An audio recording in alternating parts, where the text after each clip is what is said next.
안녕하세요. 오늘도 사연 살롱을 찾아주셔서 감사합니다. 저는 새 아이의 엄마이자 남편과 함께 3대째 닭곰탕집을 운영하고 있는 50대 여자입니다. 3대째 내려오고 있으니 저희 가게도 꽤 역사와 전통이 있는 그런 곳처럼 느껴지는데요. 남편의 할머니가 5남매를 홀로 키우기 위해 시작해 나중엔 시어머님에게 물려받으셨고, 저희는 딱히 물려받은 것은 아니었지만 남편이 돌아가신 어머니를 그리워하며 지금까지 그 맛을 유지하며 장사하며 마음을 쏟고 있는 곳이에요. 저희 시어머니가 워낙에 자리를 잘 잡아놓았고 또 동네에서 인심 좋기로 유명하셨기 때문에 단골이 정말 많았거든요. 그리고 어떻게 보면 저희는 그 혜택을 그대로 누리고 있는 셈인데, 그래서 그 덕으로 지금껏 저희 가족이 잘 살고 있다고 생각합니다. 살아계실 때도 그렇게 저희를 위해 아낌없이 내어주시더니 돌아가시고도 그렇게 큰 은혜를 받으며 살고 있죠. 그리고 그뿐만이 아니에요. 다행히 오시는 단골 손님 중 한 분이 음식 맛을 보시고는 이야, 엄마가 하던 맛이랑 똑같네. 아들이 얼굴만 닮은 게 아니라 솜씨도 빼다 박았어. 잘 먹고 갑니다. 앞으로 오래오래 해요. 내가 계속 여기 와서 밥 먹을 수 있게. 라고 칭찬을 해주신 적도 있었는데, 그때 저랑 남편이 얼마나 안심을 하고 기뻤는지 모릅니다. 특히 음식의 대부분을 책임졌던 남편은 어깨가 하늘 높은 줄 모르고 올라갔는데요. 저희 남편이 좀 마마 보이거든요. 그건 결혼하기 전부터 이미 알고 있었어요. 얼마나 자기 엄마를 끔찍하게 생각하는지. 저런 남편이랑 살면 내 속만 터질 것 같아 헤어질까도 여러 번 고민했는데, 역시나 착한 남자가 이상형인 저는 남편과 헤어질 수가 없었죠. 저희 남편은 요즘 세상에 보기 힘든 참 착한 사람이거든요. 바로 본론으로 들어가자면 남편은 시어머니의 친아들이 아니었습니다. 그렇다고 친자식이 없었냐고 물으시면 그것도 아니었는데요. 시어머니에겐 남편보다 4살 1살 많은 두 아들이 있었어요. 그리고 저희 남편의 친어머니는 시어머니의 아주 절친한 친구셨는데, 미혼모로 남편을 낳고 혼자 어렵게 키우시다 안타깝게 사고로 갑자기 돌아가셨어요. 당시 남편은 14살이었는데 한참 사춘기의 사내아이를 대신 맡아 키우겠다고 하는 친척은 없었다고 하더라고요. 그때 가족도 아닌 저희 시어머니가 이 안타까운 사정을 알고 저희 남편이 상처받고 삐뚤어질까 염려해 당신이 나서셨는데요. 그렇게 저희 남편은 피 한 방울 섞이지 않았지만 시어머니의 막내 아들이 되었어요. 좀 복잡하긴 했지만 정식으로 입양 절차까지 마쳐 시어머니와 남편은 누가 뭐라고 해도 서류가 증명하는 모자지간이었는데, 진짜 모자지간이 되기까지는 꽤 오랜 시간이 걸렸다고 합니다. 사실 저도 아이 키우는 엄마로 시어머니도 대단하다고 생각하지만 마음을 쉽게 열지 못했을 어렸던 남편 마음도 이해가 가요. 친엄마와의 갑작스런 사별도 받아들이기 힘든데 그 자리를 다른 사람으로 채운다는 게 쉽지 않았겠죠. 그리고 시어머니 역시 그걸 당연하게 생각하시며 기다리셨다고 했는데요. 시어머니 말씀으로는 그 기간이 10년, 20년 같이 길게 느껴지셨다고 하셨어요. 사실 시어머니가 살아온 인생도 그다지 편안한 삶은 아니셨는데 제가 다 안타까울 지경이었죠. 남편을 입양할 당시 시어머니는 여자와 도박에 빠진 남편과 이혼을 하고 병든 시어머니를 모시며 두 아들과 살고 있으셨어요.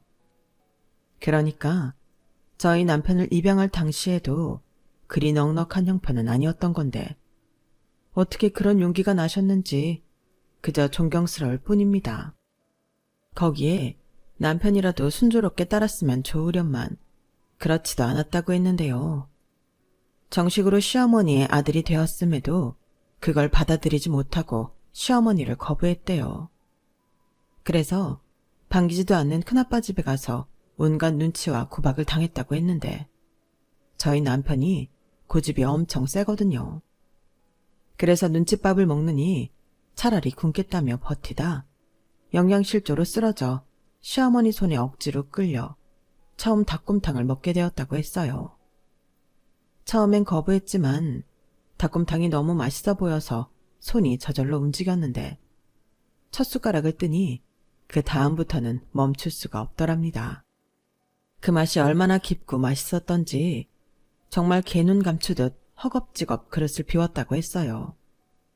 그리고 그 모습을 본 시어머니가 눈물로 고생 그만하고 자기랑 살자고 애원하듯 남편을 붙들었다고 했는데 그놈의 똥꼬집으로 또 버티자 결국엔 큰엄마가 다 큰 조카 키우는 거 버겁다고 떠밀어 하는 수 없이 시어머니 집에 가게 되었다고 하더라고요. 그리고 예상대로 거기서도 참 힘든 시간을 보내야만 했는데 그건 바로 시어머니의 친아들들의 텃세였죠. 형들은 남편을 자기 집에 온 거짓 정도로 알고 자기들이 함부로 해도 된다고 생각했대요. 원래 형제들이 나쁜 짓 할 때는 사이가 좋다고 둘이 짜고 그렇게 남편을 괴롭혔다고 하는데 시어머니한테 걸려서 몇 번을 호되게 혼이 나도 그때뿐이었다고 했어요. 게다가 그곳엔 형제들을 감싸는 할머니까지 계셨으니 그 할머니는 당신 손주들이 나쁜 짓을 하는 걸 알면서도 그걸 외면했다고 했는데요. 그러다 저희 시어머니가 당신 친아들 둘을 심하게 혼이라도 내면 그 할머니가 왜 이쁜 자기 손자를 혼내냐며 굴러온 돌이 박힌 돌 뺀다고 또 저희 남편을 구박했다고 합니다. 참 눈물 없이 들을 수 없는 슬픈 사연이죠. 저도 그런 이야기를 연애할 때 다 들었어요. 보통 여자들이면 저런 얘기를 좋아하지 않을 텐데 남편은 숨기는 게 싫다고 얼마 만나지도 않은 저에게 저런 어마무시한 사연을 전부 털어놓더라고요. 저기 현수 씨는 그런 얘기를 늘 아무렇지 않게 해요? 보통 여자들은 그런 얘기 들으면 부담스러워할 텐데. 그렇죠. 사실은 저도 알아요. 근데 이런 제 상황을 이야기하지 않으면 나중에 사이가 더 좋아졌을 때 얘기해야 하니까. 그럼 그땐 서로가 더 힘들어지더라고요. 그래서 부담 느끼실 거 알지만 이렇게 얘기를 먼저 드리는 거예요. 혹시라도 제 이야기를 듣고 저 만나는 거 조금이라도 불편하시다면 저 안 만나주셔도 됩니다. 아, 그래요? 그럼 뭐 하나만 물어봐도 돼요? 네, 물어보세요. 현수 씨는 제가 별로예요? 네? 저도 현수 씨 마음을 알아야 결정을 하죠. 사실 좀 놀랍기는 한데 집집마다 사정은 다 있는 거고 지금 당장 중요한 건 내 앞에 있는 사람이 어떤 사람인지 그리고 그 사람이 나에 대해 어떻게 생각하는가인 것 같아서요. 남편은 그때 제가 한 질문에 한 대 세게 얻어맞은 기분 같다고 했어요. 대부분의 여자들은 저렇게 말하면 앞에서는 괜찮다고 하고 며칠 내로 연락이 끊기거나 다른 이유를 말하며 그만 보자고 하기가 일쑤였는데 저런 질문을 하는 여자는 제가 처음이었다고 했거든요. 그리고 그 매력에 빠져 지금까지도 저에게 헤어나오지 못하는데요. 아마도 그래서 마마보이지만 저 남자를 버리지 못했던 것 같아요. 나라는 사람을 저 남자만큼 사랑해줄 수 있는 다른 남자를 못 만날 것 같았거든요. 그래서 처음부터 저는 남편의 다소 복잡한 집안 사정을 다 알고 있었는데 그 사연이라는 게 들으면 들을수록 너무 감정이입이 되어 화가 났어요. 그리고 그런 환경임에도 시어머니는 남편을 당신 막내 아들이라며 절대 놓지 않으셨는데요. 심지어 모든 것이 다 불만이던 남편이 친구와 크게 싸워 시어머님이 학교에 불려간 적도 있었지만 그걸로 남편을 혼내기는커녕 남편 마음을 확 돌려놓았다고 했는데 그때 남편은 꽤나 충격을 받았다고 하더군요. 나는 그때 우리 어머니가 나 때문에 무릎을 꿇고 엎드려서 죄송하다고 우는 모습에 많이 놀랐어. 친아들도 아닌데 그럴 필요가 없잖아. 그래서 내가 왜 이렇게까지 하냐고 화를 냈었는데 그때 어머니가 그러셨어. 원래 자식이 잘못한 일은 전부 그 부모가 잘못한 거라고. 그 소리 듣는데 정말 미치겠더라. 저 착한 사람은 분명 잘못이 없는데 나 때문에 저러고 있으니까 당장 죽을 것 같아서. 그때 결심했지. 평생 나 때문에 무릎 꿇게 하지는 말아야겠다고. 아마 그게 시작이었던 것 같아. 그때가 내가 중3 1학기였는데 많이 늦었지. 그래도 나 그때부터 열심히 살았어.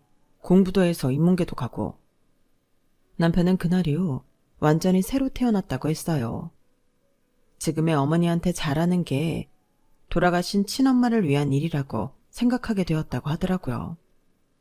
그래서 공부도 열심히 했고 거의 그 학교의 전설 같은 기적이라고 했는데 1년 동안 성적을 엄청 올려서 인문계를 갔다는 거 있죠. 그뿐만이 아니었어요. 고등학교 가서도 사교육 없이 늘 상위권 성적을 유지했다고 했는데 그래서 배다른 형제들에게 더 미움을 받았죠. 시어머니가 공부 잘하는 막내 아들이라고 저희 남편만 그렇게 챙기셨거든요. 나는 그때 형들 마음 이해했어. 갑자기 나타난 놈이 공부 좀 한다고 자기들 엄마를 뺏은 거나 다름없으니 열받았겠지. 어쩜 또 그런 일에는 이해를 잘해? 중2 때까지는 싸움만 잘했다며. 그 성질은 도대체 어디로 간 거야? 어디로 갔겠어? 다 내 안에 있지. 근데 나는 어머니가 속상한 일은 안 하기로 나 자신이랑 약속했으니까. 그때 어머니가 할머니 때문에 눈치를 많이 보셨거든. 그래서 그냥 내가 당해주는 게 속 편하다고 생각했어. 물론 어머니는 늘 나한테 미안하다고 하셨지만 그럴 필요 없는데. 가만 보면 두 사람 그런 면에서 엄청 닮았어. 가끔은 말이야 아주버님들보다 자기가 더 어머니 친아들 같다니까? 와, 그 소리 엄청 기분 좋은데 그냥 하는 소리 아니지. 우리 마누라가 또 마음에 없는 소리 못하는 성격이잖아. 이렇듯 남편은 스스로 시어머니의 아들이 되기로 결심한 날부터 지금까지도 한결같은 사람이에요. 그리고 저는 진작에 남편이 이런 성품을 가진 사람이라는 걸 알았기에 친정 부모님이 반대를 해도 결혼을 강행했는데 지금이야 우리 사위라고 엄청 챙기지만 저도 한때는 힘든 시간을 보내야만 했어요. 그리고 역시 저희 부모님 마음을 돌려놓으신 사람도 저희 시어머니셨는데요. 저희 시어머니가 저희 부모님에게 찾아가 당신이 얼마나 저희 남편을 아들로 사랑하는지 그 마음을 절절하게 말씀하셨다고 하셨어요. 그 말에 저희 엄마가 얼마나 미안해하시고 울었는지 마침 두 분이 나이도 같으셔서 사돈지간이 아닌 친구가 되셨어요. 그 덕에 저는 친정 부모님과도 관계를 회복하고 또 시어머니 사랑 듬뿍 받는 막내 며느리가 되었는데 아주버님과 결혼한 형님들과 힘든 시간을 보내야 했던 것 빼고는 저 역시 시댁에 가는 걸 좋아하는 며느리였죠. 그리고 감사하게도 집이며 예물이며 어느 아들 못지않게 해주셨는데요. 그때도 두 아주버님은 난리를 쳤지만 저희 친정 부모님은 그런 사실까지는 모른 채 감사해 하셨어요. 물론 저랑 남편도 거기까지는 기대하지 않았기에 놀랍고 감사했는데요. 저는 정말이지 같은 여자지만 시어머니를 존경하게 되었어요. 저는 죽었다 깨어나도 저희 시어머니처럼은 될 수 없을 것 같았거든요. 그만큼 저희 시어머니는 제가 본 어른 중에 제일 어질고 심지가 곧은 참어른이셨는데 그러니 30도가 훌쩍 넘는 폭염 속에서도 한결같이 닭곰탕을 끓이셨겠죠. 그리고 시할머니가 돌아가신 이후에는 힘든 사람들한테 매일 아침 6시에 무료 식사를 제공했는데요. 시어머니는 늘 이렇게 말씀하셨어요. 아침밥을 든든하게 먹으면 아무리 힘든 하루라도 버틸 수 있는 거야. 저 말을 당신 좌우명처럼 지키고 사신 분인데 그래서 저희도 그 뜻을 이어가고 있는 중이지만 말이 쉽지 매일 아침 식사를 준비한다는 건 보통 마음으로는 할 수 없는 일이더라고요. 그만큼 저희 시어머니는 당신 어려울 때를 잊지 않고 어려운 사람을 돕겠다는 마음으로 평생을 사신 분이셨는데요. 그 때문인지 저희 시어머니 가게는 작은 규모에 비해 돈을 제법 많이 벌었고, 또 동네에서도 회장님 가게라며 명절 같은 날에는 선물도 따로 챙겨 오시고 그러셨어요. 왜 많은 사람들이 칭송하고 따르는 어른 있잖아요. 그런 사람이 저희 시어머니셨죠. 그래서 저도 그런 시어머니를 닮고 싶었는데요. 남편은 시어머니 뜻에 따라 꽤 이름 있는 명문대에 들어가 대기업에 취직했는데, 시어머님이 배움이 짧으셔서 늘 그걸 한으로 생각하신 분이셨거든요. 그에 반면 시어머니의 친아들 둘은 누굴 닮았는지 공부머리는 정말 없었는데, 큰 아주버님은 겨우 고등학교를 졸업했고 작은 아주버님은 학교를 하도 안 가서 중간에 잘렸을 정도였죠. 그래서 대학 등록금도 저희 남편만 대주게 되셨는데요. 두 형제들은 그것도 불만이 많았대요. 친아들도 아닌데 왜 그런 큰 돈까지 해줘야 하냐며, 자기들도 대학 등록금만큼 돈으로 주라고 강분하며 입에 거품을 물고 덤볐다고 했는데, 그 못된 버릇을 고치지 못해 시어머니가 살아계시는 동안 내내 돈 타령을 했어요. 정말 남보다도 못하게 두 형제가 똑같이 한 푼이라도 더 받아내야겠다는 생각밖에 없어 보였어요. 그리고 저라면 당연히 주지 않을 돈이지만 시어머니는 이상하게 그 돈을 각서 한 장 받고 쉽게 내어주셨어요. 그리고 그 뒷배경은 나중에 알게 되었죠. 글쎄, 시어머니는 당신이 돈을 주지 않으면 못난 형들이 남편과 저에게 그 안갚음을 할까봐 저희한테 해코지를 하지 않는다는 각서를 받고 돈을 주셨다고 하셨어요.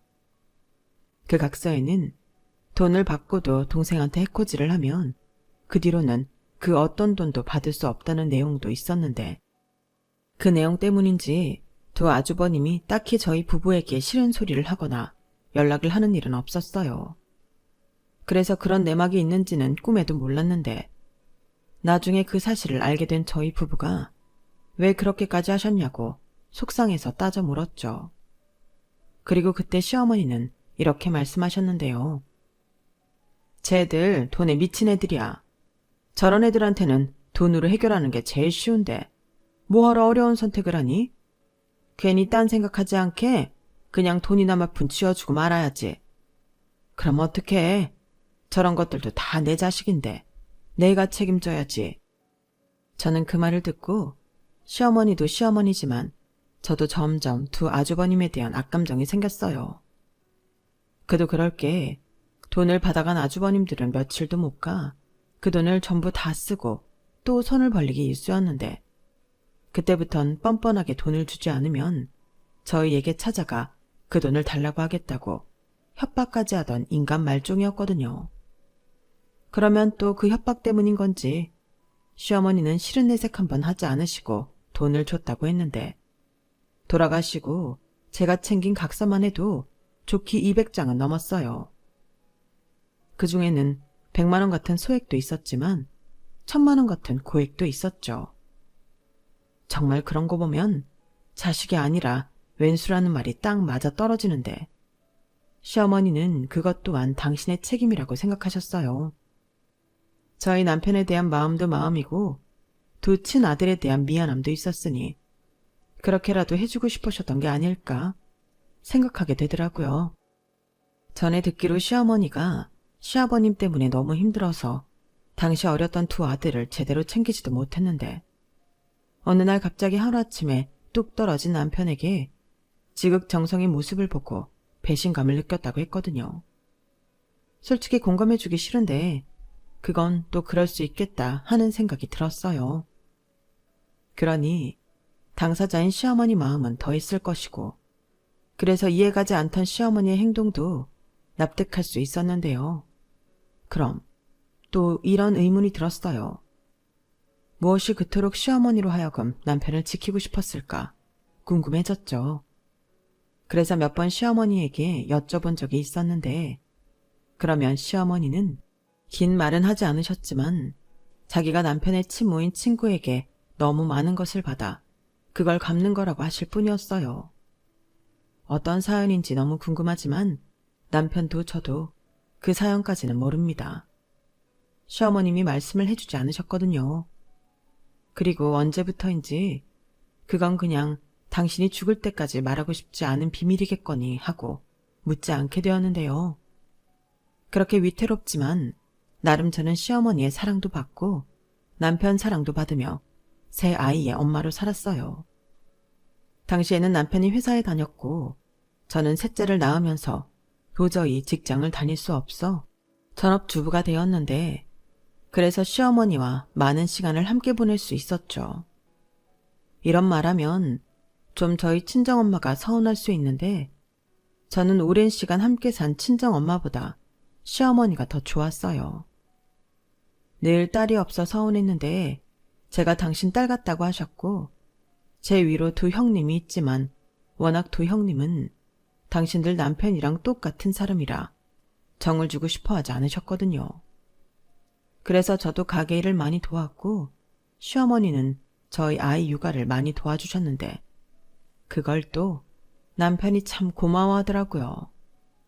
보통의 며느리들은 자기 형수처럼 시어머니에게 부담을 느끼고 무언가 바라기만 하는데 저는 그게 아니라서 자기가 너무 뿌듯하다고 입에 침이 마르도록 얘기할 정도였죠. 그리고 저는 남편의 그런 칭찬이 좋았는데요. 그래서 더 홀 시어머니를 챙기고 싶었어요.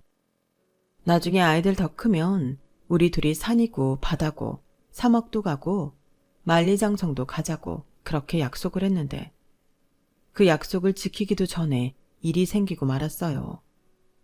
저희 시어머니가 쓰러지셨거든요. 워낙에 마르셨어도 건강과 체력만큼은 웬만한 남자보다 낫다고 생각했던 분이셨는데 병원에서 검사를 하니 췌장암 3기라고 했어요. 췌장암 자체가 워낙 초기 증상이 없고 통증이 생겼을 때는 예후가 좋지 않다고 했는데 저도 남편도 가슴이 철렁하고 내려앉았죠. 그런데 무슨 생각이신지 시어머니는 놀란 기색도 없이 담담해 하셨어요. 오히려 저랑 남편의 손을 잡아주며 엄마 괜찮아 라고 하셨는데 뭐가 괜찮냐고 남편이 무너져 울더라고요. 저도 그 모습에 같이 주저앉아 울었어요. 제대로 된 효도도 아직 못했는데 이게 무슨 날벼락인가 싶었고 하늘이 원망스러웠어요. 그래도 희망의 끈을 놓고 싶지 않았어요. 뭐든 할 수 있는 건 다 하고 싶어서 적극적으로 수술이든 항암이든 하자고 했는데 병원에서는 수술도 쉬운 케이스가 아니라고 하더군요. 결국 일단 항암을 하기로 했어요. 항암에서 효과를 보고 체력을 키우면 수술도 할 수 있고 그러면 지금보다는 희망적이라고 해서 그렇게 하기로 했는데 생각보다 시어머님이 항암을 힘들어 하시더라고요. 정말 무섭게 살이 빠지는데 원래도 살이라고는 하나 없는 몸이라 더 안쓰러워 보였어요. 거기에 먹는 것도 전부 토하셨기 때문에 항암도 중단되었는데요. 의사 선생님이 조심스럽게 집으로 모시는 게 좋을 것 같다고 했죠. 말이 집에 모시라는 거지 병원에서는 해줄 게 없다는 소리였죠. 그날 저도 시어머니 몰래 많이 울었어요. 가졌던 희망의 불씨가 꺼져버린 듯 모든 것이 절망이었는데 그때 말없이 시어머니가 제 손을 꼭 잡아주셨어요. 그때 손에서 따뜻한 온기가 느껴졌는데 그냥 아무 말씀 없으셨지만 그게 저에게 괜찮다고 하시는 말씀인 것 같았어요. 그래서 저도 그 손을 꼭 잡아드렸는데 시어머님의 입꼬리가 살짝 올라갔어요. 힘든 가운데도 웃어주시는데 내가 무너지지 말아야겠다고 다짐했죠. 그래서 집에 와서도 참 극진히 모셨어요. 가게는 새벽부터 점심때까지만 제가 맡아서 했는데 남편이 회사를 그만두고 가게와 시어머니 병간호를 하고 싶다고 하더라고요. 처음엔 반대했는데 나중엔 그러라고 했네요. 나중에 후회하지 않도록 남편에게 뭐든 하고 싶은 대로 하라고 했는데요. 그때 저희 가족은 분명 힘든 시간을 보내고 있었지만 어느 때보다 많이 웃고 서로를 챙기며 의지했어요. 그동안은 새아이 중심으로 살던 저희 집은 시어머니 중심으로 살게 되었죠. 그리고 남편이 형들에게 어머니가 췌장암으로 아프다는 연락을 했음에도 시어머니를 찾아오는 아들과 며느리는 단 한 명도 없었는데요. 남편한테 그랬답니다. 야, 우리까지 엄마 간병은 안 해도 되잖아. 막말로 은혜는 네가 입었지. 이참에 너도 제대로 은혜 갚아. 세상에, 저는 남편한테 저 말을 듣고 다시 전화를 해서 올 거 없다고 한바탕 하고 싶었는데 남편이 하지 말라고 말렸어요. 괜히 어머니 알게 해서 속상하게 하고 싶지 않으니 우리끼리만 알고 우리가 다른 형이랑 형수목까지 하자고 했는데 그러면서 남편이 저에겐 미안하다고 말하더라고요. 회사를 그만둔 것도 시어머니 모시고 또 병수발까지 들게 해서 자기가 정말 미안하다고 했는데 저는 괜찮다고 했어요. 물론 100% 진심이었고 이렇게라도 시어머님이 다시 건강하게만 된다면 몇 년이고 몇 번이고 할 수 있다고 생각했는데요. 솔직히 생각만큼 쉽지는 않았어요. 새 아이 챙기고 시어머니 챙기고 또 가게 일도 해야 했으니 몸이 10개라도 여유라는 게 당최 생기지 않더라고요. 그래도 시어머니 앞에서는 표내지 않으려고 괜히 허풍도 떨고 그랬는데 아마 시어머니는 다 아셨을 거라고 생각합니다. 그래서인지 저희 시어머니는 저에게 부담 주지 않으려 하셨어요. 마지막까지 당신이 할 수 있는 건 당신께서 한다고 하셨는데 워낙 그런 성격이라는 걸 아는 저는 알겠다고 했죠. 그리고 시어머니는 당신이 살던 집을 정리하자고 하셨는데요. 그 집이 오래돼서 팔아도 얼마 되진 않겠지만 그래도 그 돈으로 우선 병원비랑 약값 나간 거 하자. 네? 뭐 얼마나 썼다고? 아니야. 어차피 나는 여기 있고 그 집엔 아무도 없는데 뭐하러 빈집 만드니? 그냥 팔아서 니들 가져라. 싫은데? 어머니 얼른 나와서 댁으로 가셔야죠. 돌아갈 집이 있어야 그래도 힘이 나지 않을까요? 왜? 내가 여기에 오래 있을까봐 무섭냐? 네, 무서워요. 그러니까 얼른 나와서 어머니 집에 가세요. 저는 괜히 장난처럼 말했지만 정말 그랬으면 했어요. 그리고 노파심에 그 집을 팔아 저희가 가지면 두 아주버님 내외가 가만히 있지 않을 것 같았는데 제 우려는 현실이 되었죠. 어느 날 큰형님이 전화를 하셨는데요.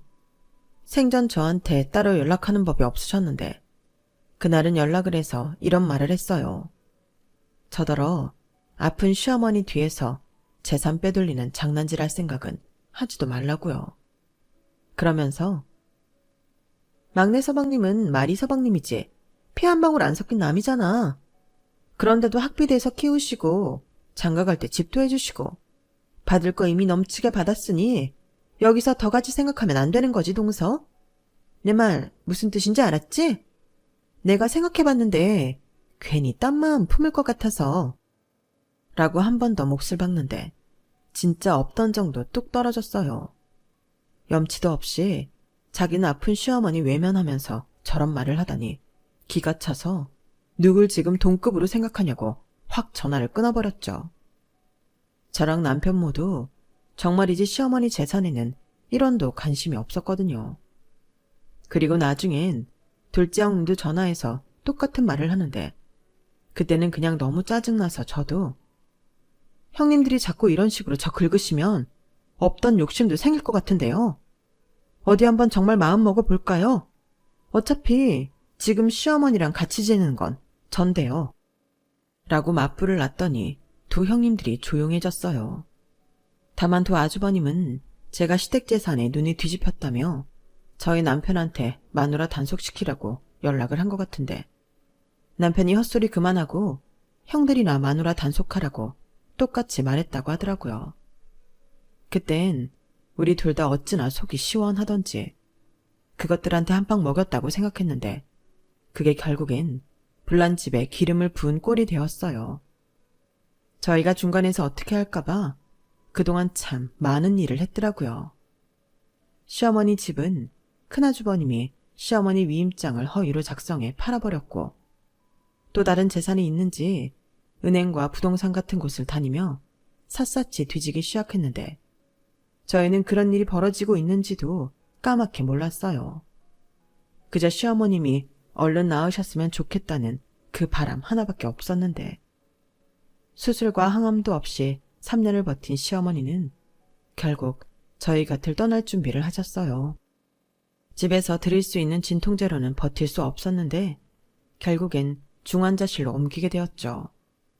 그때였어요. 시어머님이 제 손을 잡아주셨는데 저도 얼른 그 손을 덥석 잡았죠. 근데 제 손에 무언가가 느껴졌고 시어머니는 힘겹게 저랑 남편에게 가까이 오라고 하더니 아가, 이거 꼭 챙겨라. 그동안 고마웠다. 라고 하셨어요. 그 말에 저도 남편도 그게 마지막 말이 될까봐 참 많이 울었는데 상황이 너무 급박하다 보니 시어머님이 주신 건 안중에 없게 되었어요. 그저 중환자실로 가시면 못 볼까 마음만 졸였는데 그때 연락을 받고 저희 친정엄마가 헐레벌떡 달려오셨어요. 어찌나 급하게 오셨는지 신발 한 짝이 없었는데 저희 친정엄마도 시어머니가 중환자실에 계시는 내내 매회 면회를 하며 울고 또 우셨어요. 다 늙어 친구가 생겨 좋았는데 이렇게 가면 자기는 외로워서 어쩌냐고. 그동안 장사한다고 놀아주지도 않았으면서 이렇게 먼저 가는 게 어딨냐고 우시는데 거기 있는 간호사 선생님들이 전부 다 우시더라고요. 하지만 시어머니는 중환자실로 옮겨진 후 의식이 거의 돌아오지 않으셨어요. 저희 친정엄마의 말도 들으셨는지 못 들으셨는지 그 어떤 반응도 없었는데 결국엔 그렇게 시어머니는 당신을 사랑하는 저희 곁을 떠나셨어요. 의사 선생님의 사망 선고를 듣고 저희 부부와 아이들은 목 놓아 울었죠. 그리고 저는 언제 다시 잡아볼까 하는 손으로 시어머니 손을 잡았는데요. 아직도 느껴지는 온기에 제 가슴이 한 번 더 미어졌죠. 그리고 저희 가족이 정신을 차릴 새도 없이 장례 절차를 밟아야 했는데 그게 정말 힘들더라고요. 마음 추스릴 시간도 없이 부고장 쓰고 설명 듣고 조문객을 받아야 했는데 이게 너무 힘들었어요. 그동안은 조문만 하러 가서 잘 못 났는데 해보니까 제정신으로 하는 게 아니더라고요. 그런 가운데 연락을 받고 나타난 두 아주버님과 형님들은 손님 대접은커녕 밥만 먹고 자기들끼리 뭐가 즐겁다고 깔깔거렸는데 상복까지 입고 저러고 싶을까? 속에서 분노만 끓었어요. 하지만 시어머니 마지막 가시는 길이고 또 남편도 있으니 저는 참을 인을 가슴에 새기며 참았는데요. 그때 제 속도 모르고 두 아주버님이 남편에게 어떤 종이 한 장을 내밀며 말했어요.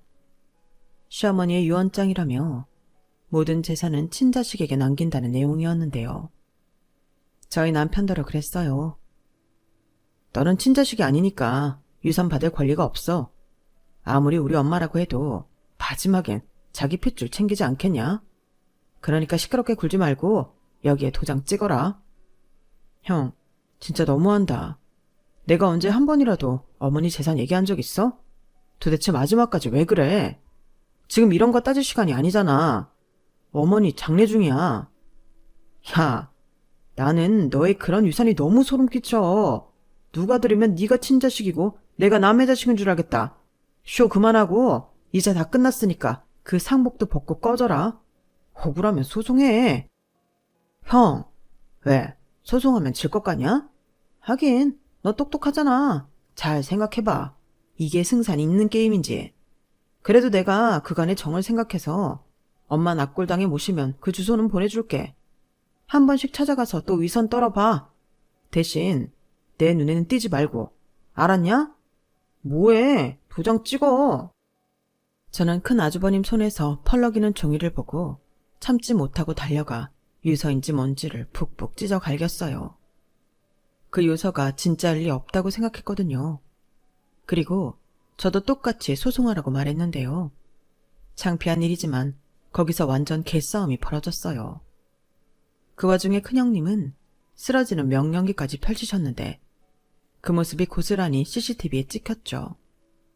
그리고 소송을 하든 지랄을 하든 시어머니 장례 끝나고 하자고 장례 치르기 싫은 사람은 가라고 했는데요. 제일 먼저 내뺀 사람은 작은 형님이셨어요. 그리고 하나 둘 빈소를 나갔는데 발이 나는 날 곱게 차려입고 다시 나타났더군요. 그리고 상복을 반납하고 제 옷을 입는데 그때 시어머니가 주신 명함이 있었어요. 변호사 명함이었는데 그때 딱 감이 왔죠. 근데 명함 뒤는 볼 생각을 못했는데 우연히 명함 뒤를 봤더니 이 사람 찾아가라. 거기에 내 유언장이 있다. 하나도 뺏기지 말고 니들이 챙겨라. 라고 삐뚤빼뚤한 글씨가 적혀 있었어요. 그동안 몸도 아프신데 이런 건 언제 준비를 하셨던 건지 저는 또다시 눈물이 났는데요. 남편과 변호사 사무실을 찾아가니 정말로 그곳에 저희 시어머니 유언장이 있었어요. 저희 시어머니가 소개로 전화를 하고 집으로 오라고 해서 방문해서 작성했다고 했는데 아마도 저랑 남편이 가게에 갔을 때를 이용해 준비를 하신 모양이더라고요. 그리고 그 유언장에는 당신의 모든 재산을 막내 아들과 막내 며느리에게 똑같이 남긴다는 내용이 있었는데요. 마지막에 이런 내용도 있었어요. 이 유언장 외에 다른 유언장은 없다. 그 내용에 남편 눈이 동그랗게 변했는데 그때 분명 큰 아주버님이 유언장이라고 보여준 게 있었으니 남편이 놀란 눈치더라고요. 내가 그랬잖아. 그거 가짜 같다고. 어머니 아픈 동안 한 번도 오지 않은 것들이 어머니 유언장을 어떻게 갖고 있어? 그래도 어떻게 유언장을? 아마 사모님 말처럼 위조했을 겁니다. 그런 경우 많아요. 제가 더 알아봐야겠지만 위조한 사실이 맞다면 그에 따른 처벌도 가능합니다. 어머니가 작성한 이 유언장은 공증까지 다 받은 정식 유언장이거든요. 제가 다른 자녀분들에게도 연락하도록 하겠습니다. 변호사님은 그런 케이스가 적지 않다며 놀란 남편에게 말했어요. 그리고 며칠 지나지도 않아 그 유언장이라는 건 가짜라는 게 밝혀졌는데요. 그때부터 저희는 빠르게 대응하기 시작했어요. 유언장 위조는 상속조차 받을 수 없을 정도로 큰 잘못이었거든요. 무엇보다 재판을 맡은 판사님이 정말 화가 많이 나셨는데 시어머니가 살아계실 때도 위임장을 허위로 작성해 집을 팔아 그 돈을 챙겨 다 날린 것까지 드러나 판사님에게 첫째와 둘째는 이미 고인이 살아있을 때 챙길 만큼 다 챙겨 이후 유산을 더 받을 자격이 없다고 판결하셨어요. 거기에 고인인 모친도 그걸 원하기에 그 유서 내용에 이의를 제기할 수 없다고 하셨는데요. 그로 인해 시어머니의 부동산, 토지, 적금 및 예금 재산까지 모두 저희 부부가 상속받게 되었어요. 그러자 항소도 하고 할 수 있는 건 다 해본 두 아주버님과 두 형님이 나중엔 찾아와 인정할 수 없다며 횡포를 부리기도 하고 애걸복걸도 하며 한동안은 우리를 괴롭혔는데 그때 시어머니가 꼬박꼬박 받아놓은 각서가 생각이 나더군요. 여기 각서 보면 저희한테 해코지 안 하겠다는 내용이 있어요. 그리고 만약 저희에게 해코지하면 이때 받아간 돈의 2배씩 내놓기로 되어 있는데 무슨 소리야?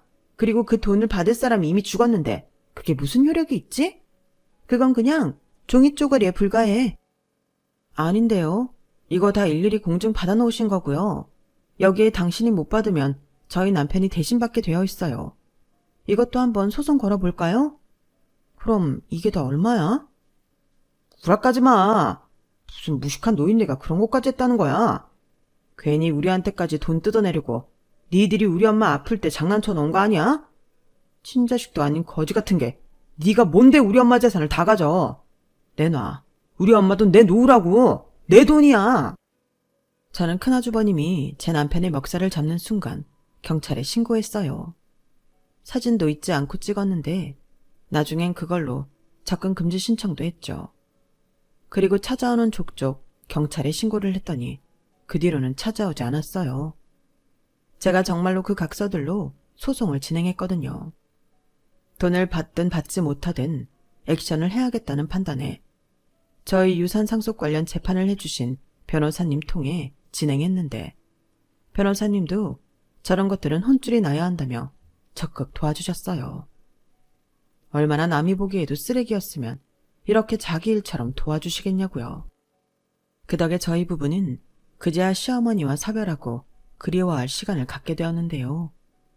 가게 문도 한참 닫아놓았더니 그 앞엔 국화가 잔뜩 있더라고요. 그 뒤 저희는 이사를 준비했어요. 솔직히 시어머니의 흔적이 남은 곳이라 고민을 많이 했는데 아무래도 아주버님들이 또 언제 찾아올지 몰라 이사를 하는 게 낫겠더라고요. 저희도 보호해야 할 아이들이 있으니까요.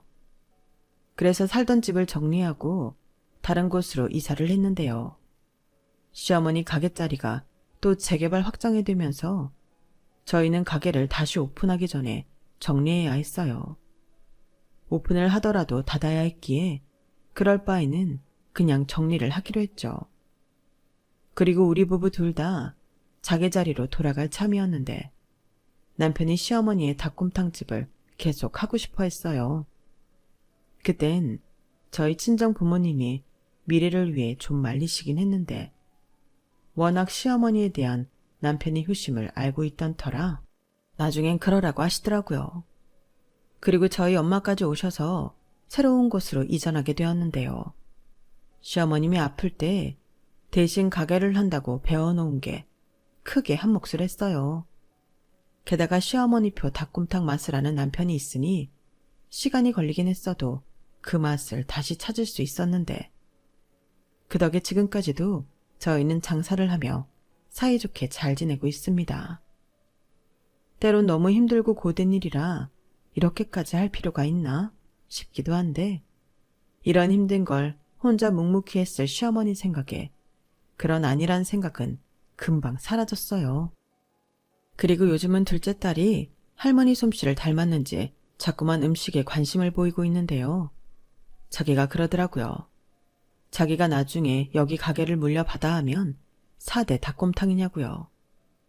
그 말에 저랑 남편이 웃으며 그랬어요.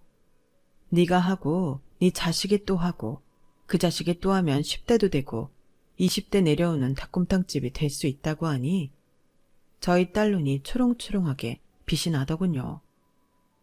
어쩜 피 한 방울 섞이지 않았다고 하는데 남편도 그렇고 제 아이까지 시어머니를 닮았을까요?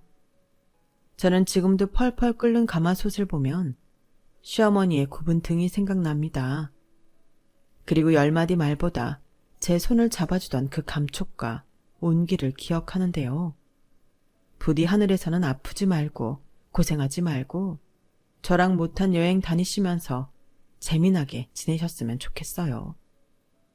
비록 친자식들은 저런 괴물이 되어 자기 인생을 파먹고 살지만 마음으로 길러준 저희 남편과 저는 평생 당신을 그리워하며 살 테니 그걸로 위안을 삼으셨으면 좋겠습니다.